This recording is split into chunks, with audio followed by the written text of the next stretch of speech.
No, he's just been right off tonight. Not sure if it's confidence or technique or what it is, but he came in with some good stats. Yeah. Gee, they've dominated the clearances in the second half. I think it's 8 to Essendon, 20 to Carlton. They've actually just dominated it. Seems very short to Murphy. Interesting about Robbie Warnock, he was drafted from Sandringham under 18s by Fremantle. Played most of his football at West Perth, actually, and they had Mark Seaby, Kepler Bradley and him. They didn't win any premierships, but gee, they looked impressive when they ran out in the ground. They were the tallest team in Australia. But having said that too, he didn't do a lot of work. I mean, they were sharing the duties, he and Mark Seaby, and Mark Seaby was the #1 ruckman, so in effect he's got very low kilometres on at the present time. So it means he's got plenty of football in front of him, and more particularly plenty to learn. Tonight has been easily his best game in the AFL, and I think Carlton would be delighted with that. When it really mattered, he came to the fore. And I guess when he was rucking with Sandilands with that's right, the Dockers, he wouldn't have been doing a lot on. No, very much second fiddle. He didn't play that often, so really in terms of experience, not a lot there. Hampson's getting a free this time, and the job in tandem that Hampson has done, as we said before, with Warnock, really has blunted what we thought was a decided strength coming in for the Bombers. Here's Henderson. He hasn't been too bad tonight either. Warnock is long. This would cap his night if he can take a mark here. And he can. Now he's a big left footer. We wish him well. Game is over. He comes from West Perth. Let's hope he can hook this one through. They've done well, haven't they, Warnock and Hampson in particular. I guess Cruz is a player that hasn't been mentioned much in this slide that Carlton have been on. He's a really important player, so it was imperative that both Warnock and Hampson stood up tonight. Oh, big fella. Just hooks it. Couldn't quite make it. Like I said, just look at the stats. Essendon have had 15 scorers. 15 of their players have either kicked a goal or behind. So I guess they've had their 27 scoring shots, but obviously so many of them have been behinds. Hook of the target. Murphy, good contest in the front. Watson tries to paddle it. Judd intercepting. He's pinched sharp, Judd.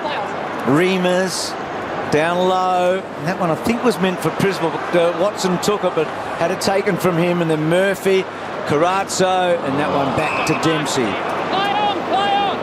So Dempsey, pretty good switch up I felt, but it was a long time getting to Neagle. And now Scotland, a lot of contested footy for Scotland in the first half. Lovely kick. Big night for Brett Ratten. You know, he's never coached a winning Carlton team against Essendon. In fact, the last time the Bombers were beaten by Carlton was round 3, 2007. Kevin Sheedy versus Dennis Pagan. Be interesting to see how Brett Ratten's found coaching on the boundary line. From all accounts, it was pre-planned. It was planned about 6 or so weeks out. They'd do it for this Friday night game. Be interesting to watch him going forward, whether he does the same approach. So Henderson has had a pretty steady night, and that one a miss again. So the Blues 2011, the Bombers 9-18. So this is not a good result for the North Melbournes of this world, and those teams are hanging on. Lance Wintner, what a great player he was for the Blues. Hurley drives it outside the defensive 50. Russell from behind hit the pack hard. Bauer went to ground. Joseph is through. Can he kick accurately? Well, party time. Yeah, it is. Who would have seen this coming? The margin now is out over 10 goals. They've been amazed. Just an 8-goal last quarter. Dominated everywhere. I was just wondering, when they were so up, you know, big week, all that kind of stuff, how would their energy levels be late in the game? Yep. But clearly their energy levels late in the game have been far superior. The energy was there from the outset, and they made the statement. They've been able to carry that on. It might have taken a fair bit out of the Bombers. Straight back. It's the turnover from a kick in and a really good finish, and they've really enjoyed every goal they've kicked tonight. The Blues celebrating there. Chris Judd went straight off for a spell after joining in the celebrations. Well, if the score stays at this, will be their biggest winning margin, not only their biggest score. Dennis mentioned the St Kilda game. That was previously their biggest score and margin of 61 points. They've got past that 129 and they lead the Bombers by 65. And they might add to it. Murphy charging away and then popping it up cleverly, and Garlett might get those half a dozen. Always really tough to stop those runs when the ball's streaming through the midfield like that, but Courtney Dempsey can't maintain body contact. He just keeps the space between him and his opponent. Have a look forward of the footy. Where is he? See? Right there. And you can see he's had 23 possessions, but he's had a nightmare. And Garlett's kicked 6.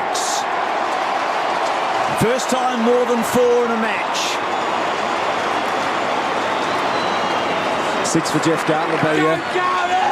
Opposition forwards have had a knack of having field days out against the Bombers. I'll tell you, one thing remains a fact: when the small forwards get goals from Carlton, they're a good side. Absolutely. But Lee's point was spot on. We'll probably get to see it here on you can see the end result of it. The wider angle shows that Courtney Dempsey just refused to have any sort of body contact as the ball was coming out. That's great to see there, the captain and the coach talking about the game and where it's been won. But as a defensive coach for the Bombers, there's your starting point straight away. When you're a defender, you've got to beat your direct opponent. That's the most important thing. What about Juddy's celebration? He's the CEO for Cool. Knocked out by Hampson. Ellard gets it out of the middle. Well, partially.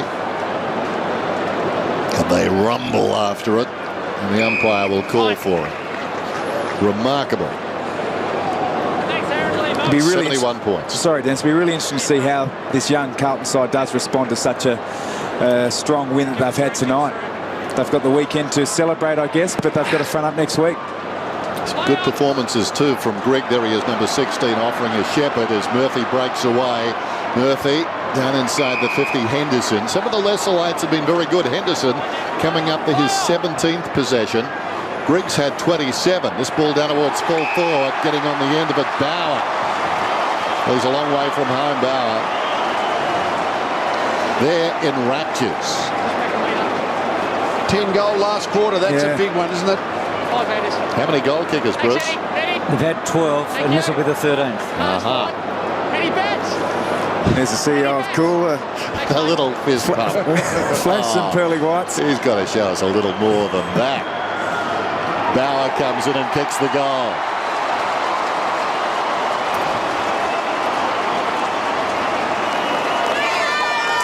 $77 points.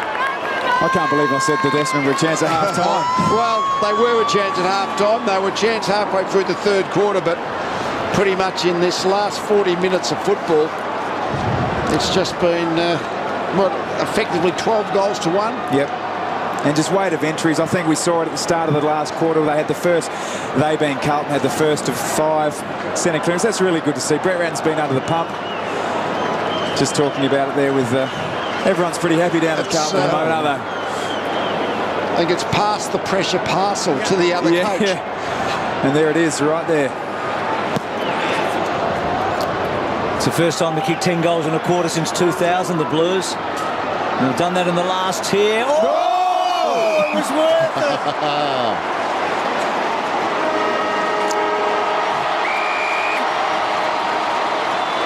Go back and kick it. He's done some good things tonight, so he deserves a goal. Yeah. Funny when you do your best work and nobody really cares. What a mark. That's a great mark. The thing is it's his third game, I think, and he's been their leading light in their forward half. So that's a bit of a concern. Yeah, a lot of rubbo about that one. So 6 marks inside 50. He's kicked poorly all night. Misses that one. But let's go down to Brett Ratton. Well, Brett, congratulations. You made a big statement at the end of last week's game, but you must be happy with the way the players responded tonight. Oh, I'm really pleased for the players. I think I suppose in the heat of battle last week we really lost our way, and to respond the way they did I thought was outstanding, and I think it's more just for our supporters and the jumper to make sure that we play with that pride and passion and that spirit, and that was evident tonight. And win, lose or draw, if you bring that appetite to the game, we can walk away really happy, and tonight I'm really proud of the players. This has been a Fox Sports presentation.